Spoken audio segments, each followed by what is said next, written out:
So, children, do you remember the story as we left it, my puppies? Aye, did you, Mom? Tell us where you were before you came to Rhode Island. Tell us more about Mrs. Proctor, the witch. Oh, Mrs. Proctor, the worst of them all.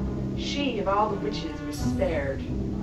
The afternoon they took her to court for the decisive judgment. A week had passed since their first experience in trial. Appearing before the judge, Danforth, Hathorne had been called to duty in another trial, where John and Elizabeth Proctor, Giles, and Martha Corey.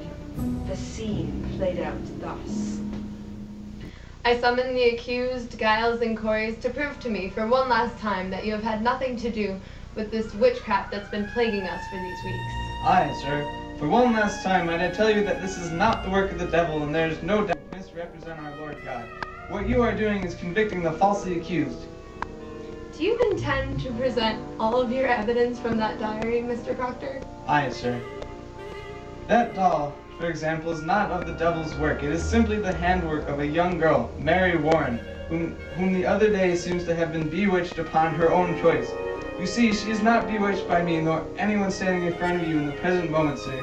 She, as well as all the other girls, was bewitched by herself in an effort to destroy the lives of the innocent. Do you really mean to persecute me with the child's play and dreams as your only evidence? Well... Have you not heard of young Mercy Lewis's death? She died 6 days ago. Was that not the day after the trial? What you mean, Thomas? Well, she fell ill because you said God is dead. Not only did it hurt her, but it hurt all of us. How? That's it. To the gallows with you, Mr. Proctor. Your wife can stay here to raise your children. Sir, you are convicting a good man. Is that so? How the guilty defend the guiltier. One chance I give you, Mr. Corey, to prove your innocence. One last chance. I stand by what I say. That man is a good man. That's it. There's one option. Tell us, who was it who accused Putnam of murder? I shall not say. Then you shall hang as well. Take him away, Cheever. There you have it. All John Proctor, Mercy Lewis, Giles, and, later in her life sentence, Martha were killed, or in Mercy's case, died due to witchcraft.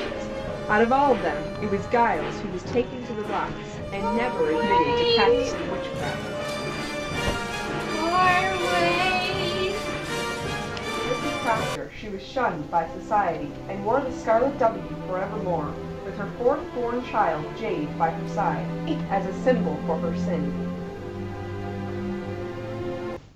You don't really believe in witchcraft, do you, Tituba? Well, baby doll, no one really knows. I was even convicted of being a witch, and I know I was no witch. Although funny things be happening around the time of those trials. Well, 3 days after Elizabeth Proctor's trial, they took Rebecca Nurse, the devout Puritan, along with John Proctor, the sacrilegious man, to Gallows Hill to be hanged. The town had gathered to witness the outcome of the conviction, not out of their own pleasure, but out of fear that being alone in the town would lead them to be convicted as well. However, there was one notable appearance made that day by somebody very special, Ms. Abigail Williams. Thanks to this young lady, the situation in hand was taking place. As John and Rebecca were being led to be hanged at the gallows, the silence between them gave way. I'm too old for this, John. Oh dear God, Rebecca, how can you say such a thing in this dire situation that we've been placed in? We're gonna die! Well... Of course! What's wrong, John? John? I've been given permission to grant you your final words. Permission to proceed, Rebecca. John? All of them you be. I'll say a couple words. You! No, John. Hold on. I can... I may stand at the door of death, Abigail Williams, but I surely do not prosper in sending people to it. You have not wished love onto us, Miss Abigail Williams, have you? Yes, you have, and 'tis a love which I bear no sentiment to be part of. Yet here I stand, sentenced to be hanged at the will of yourself, only a child. It is an odd mix, love and death. No one believed me in the trial, no one will believe me now. Though I speak the truth, the love you gave me is the love of the devil. You fiend! He is a warlock! He is the devil's slave! I sin not! Yes, you sin not in the eyes of the devil, your king, but in the eyes of God, the Almighty. You are as worthy as Lucifer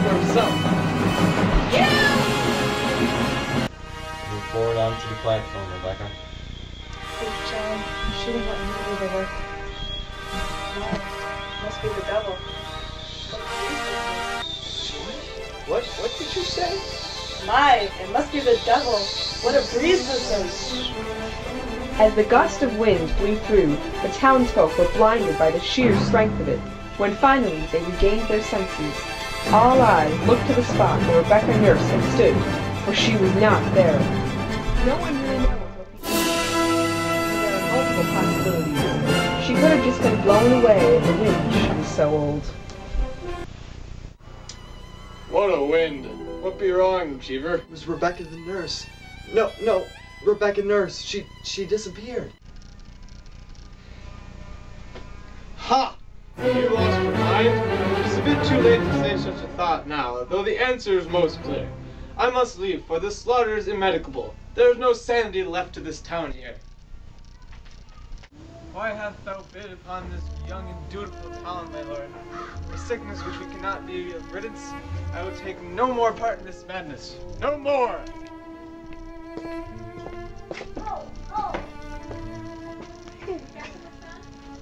That, my Tootsie Rolls, is the story of Gallows Hill. Oh, Jesus. That seems to be it. Wait, what about Mary Warren and the other girls? Ah, the bewitched. I forgot about that. They never recovered from their sickness, for lack of a better word. Got past their physical harm, and because of God, their souls have been almost recovered. Yet the sole existence of the devil in their life left them with a permanent scar, never a healing, that plagued them for the rest of their lives. Abby committed suicide. Some said it was a miracle that Rebecca Nurse lived while the girl perished, while others said it was yet more of the devil's curse. After that day, I reckon the devil seemed to loosen its grip on the town because there weren't so many hangings. Were there really witches in Salem, Massachusetts? Well, my children, we'll never know. That is up to you to find out.